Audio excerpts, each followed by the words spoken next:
I think making that would be at least my idea for making exocrafts not just a neat thing to have in the game, but having them a core part of the gameplay loop, making it so that players really feel the need to use the exocrafts. They should be an extremely valuable asset to the player, but they don't feel like it. They feel like just some neat thing that's in the game that I don't really have a reason to care about. Yeah, they Uh, used to be more useful. I mean, I used them a lot when they were first added in the Pathfinder update. Um, I'm not sure why exactly. Maybe it's just because they were a new thing, but I mean, back then the scanners on the exocraft were much more useful because we didn't have other ways to locate things other than the I mean, we had the device that you could build that would locate buildings and stuff, but um, unless you wanted to always be hopping around with your ship to get to them, um, another way was to ride in a vehicle to get to buildings and stuff. But I mean, I guess yeah, it would be good if we had a lot more uses for the vehicles. If we could get races working again, races were a lot of fun. Back in the day when we just had orbs, it was one thing that you could do with other players because you could see all these orbs. You could see up to 16 player orbs, and I guess maybe that's still possible, but I think races don't work as well as they used to. They redid them so that there's different things you build in order to make races, and as far as I know, that they don't work as well as they used to. But yeah, I mean, adding lots more uses for the vehicles would be very helpful. Because again, the whole vehicle system, not just the mech, kind of seems not very useful, and they haven't really added much more uses for them over time. yes. I also one of the things this one I'm not sure how to properly explain this one without I don't know making it seem like it's just again the problem of making things feel more meaningful, more rewarding without making them feel too tedious. Going further into exocrafts, I think fueling exocrafts should also be a little bit more involved. Because, I mean, the way a real life vehicle works, it requires it requires fuel, and a lot of times this fuel can be expensive. And I think that a way to make that and to make it would the reason I'm adding this is specifically because it a with what we've already talked about, we've there's ways to make exocrafts feel more integral to the gameplay, more of a valuable asset than rather than just a neat thing to have. And I feel like a way to make it even more in depth and encourage players to do more things in the game is changing the way we fuel these exocrafts. Perhaps the fuel that we craft for the exocrafts could be maybe it could require gas resources, things like nitrogen and sulfurine. These could be used to craft exocraft exocraft fuel. However, if they were to do that, I feel like they would need to make gas resources a little bit more attainable for players that have not reached the point yet where they can lay down gas extractors on their bases and collect gas resources. Because gases are another one of those things that you don't really use all that often. Like even oxygen, you would say, "Oh, I use oxygen all the time." That's not a gas. In No Man's Sky, oxygen is O2. It's a liquid. It describes it in the items. I It didn't know describes that. it in the item. Yeah, it specifically says in the description for oxygen that it's a liquid, and that's why when you look at the item, when you look at the item picture for oxygen, I'll even go to wherever I have my oxygen I'm in going here. to it too. Yep, that is the same thing that they use for other things like sodium and pure ferrite, which pretty sure that these are processed metals. Yeah, Yeah, I but see. Yeah, it's it says concentrated liquid fuel right below the word oxygen. I see that now. I never noticed that. but then when you go to something like nitrogen, which is a gas, it uses this gaseous icon. I have it on my screen right now for people to see. Yep. So we don't really have a lot of use for gases, and I'm not a fan of that. I feel like they should be more important to the gameplay. It's a one of the you know it's a gases are important to us in real life, and they should be important in here too. And I feel like maybe making it so that there's more on foot ways to obtain these gas resources, uh, perhaps certain plants give off a perhaps certain plants give off a gas, or maybe these gases can be obtained from things like the hazardous flora that you can find in caves, or that big the hazardous flora that like puffs up and then excretes all this gas. Rather than giving us liquid oxygen, these could give us things like nitrogen or sulfurine, which we can use to fuel our exocrafts. Yep. Yeah. I agree that gases need more of a use. Right now, the only thing gases are for is the whole building stasis devices system. There's a whole system where there's all these different items and that you can craft, and then the end result is making stasis devices, or I think it's fusion igniter or something like that. There's two items that are worth like several million units, and it takes all these different ingredients to craft them. But at this point, that system is very boring, and like we've said, all of the components that go into those things don't have any other purpose in the game besides that end result, which just ends up giving you a whole bunch of units. Um, it would be nice if all these different items that we have had some other purpose besides just um, putting them together in order to get a whole bunch of money. All right.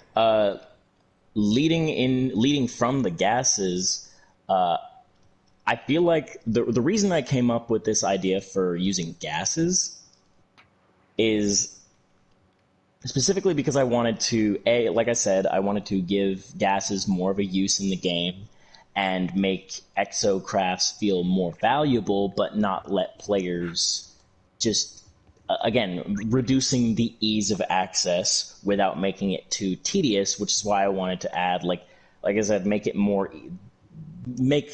attaining gases more accessible to players that are still walking around on foot, and still unable to craft things like gas extractors. But make it feel rewarding when players are able to use gas extractors, because now they have access to they have access to fuel for their exocraft whenever they want, which gives players more of a use to use the gas extractors. And I wanted to take that and run with it and lead it into another underappreciated asset in No Man's Sky, which is exploring underwater. similar to how we are constantly we humans in real life, we're constantly constantly gathering resources from the ocean, BP and all that.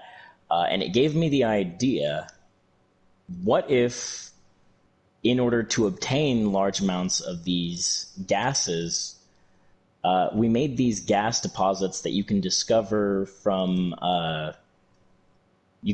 in the with the analysis visor. What if we made them so that these resources maybe not were exclusive to underwater, but maybe having these resources would be, how do I put this? Gas resources like nitrogen and sulfurine, the hidden deposits that you find with the survey device would exclusively be low rank on land. Like, you would not be able to get much out of them. However, underwater, those resource deposits are much higher rank, and you would be able, that would give players a reason to explore underwater more and look for these deposits and build an underwater base. Yeah, that's a great idea. Give us a reason to build an underwater base so that we can mine some special resource. Exactly. And again, I know I said I'm trying to avoid, I'm trying to avoid requiring things to be requiring assets that are new. I don't want to add a bunch of new things to No Man's Sky for this list. Of course, I always want new things added to No Man's Sky, but the purpose of this is to simply rework what's already in the game, Yep. but in order to minimize the workload for Hello Games. They're a very small developer, and I feel like the less work that we give them, the more improvements we can see faster. Yeah. Which is the entire purpose of this list, is improving the game and making it easier for Hello Games so that we can get these things faster, and make the game more meaningful with everything that we already have. But that being said, if they did implement this and give gas extractors a more integral use and have it be underwater to encourage players to build these underwater bases, I would definitely like to see oceans be made much, much deeper. I would like to see depths within the ocean where we build these resource extractors. That's just no mechanical purpose behind that. Most of this list was specifically meant for mechanical purposes, improving the feel of the game, but that's just a personal preference of mine. Is I would like to see much, much deeper oceans. Yeah, definitely. We used to, back before the next update, we had some really deep underwater trenches, but unfortunately they've smoothed that out over the course of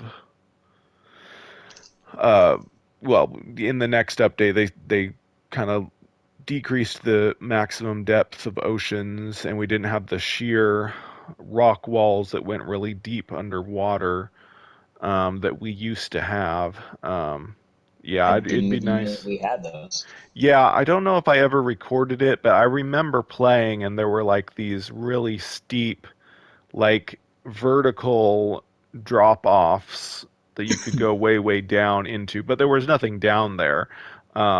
When you used to go deep in the ocean, everything was blank. There were no plants, no rocks, no creatures, nothing. It was really only near the shore that there were all the plant and rock stuff that we have now.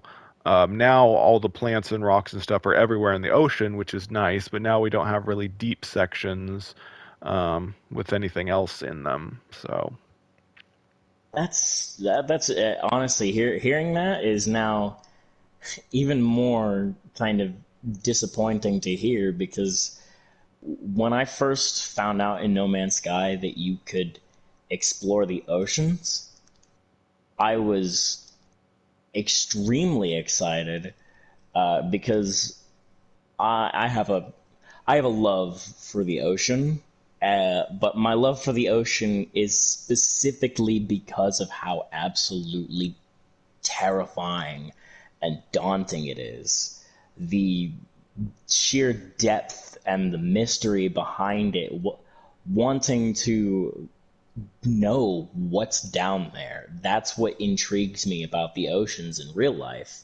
But in No Man's Sky, they're so shallow and there's not much to it. There's no mystery to it. You can see everything. You never have that feeling of, I don't know what is underneath me. Literally anything could be below me. I could be in danger right now. Yeah. And that's a terrifying feeling. And I don't get that in No Man's Sky. And again, No Man's Sky is, a lot of people will argue that is not what No Man's Sky is meant to be. It's meant to be a chill game. It's not meant to be scary. Uh, but I would argue derelict freighters disagree with that. Yeah. It's an option in the game that it has this horror aspect to it because that's how exploring the universe should feel. It should absolutely feel the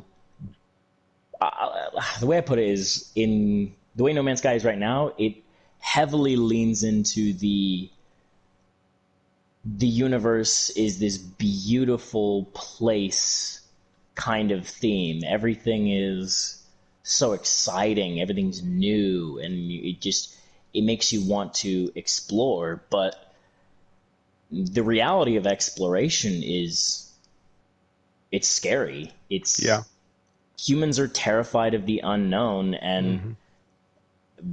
the unknown is the whole point of exploration. There Yeah. should be aspects of the game that are scary, and I think really deep oceans would be one of those daunting, scary aspects of Yeah, exploration. and the mere fact that it's a universe, I mean, that's true of our universe. Anytime you have a gigantic universe, things are going to be different in different places. It can't just all be a universe of happy, pretty stuff. There's going to be a variation to where there are scary places and there are pleasant places. Just like on planet Earth has um, nice, pleasant climates, and then there's, horrible, scary, bad weather climates and so on. So if you're going to have an entire universe, there's going to be a great variance across the entire universe. You can't say that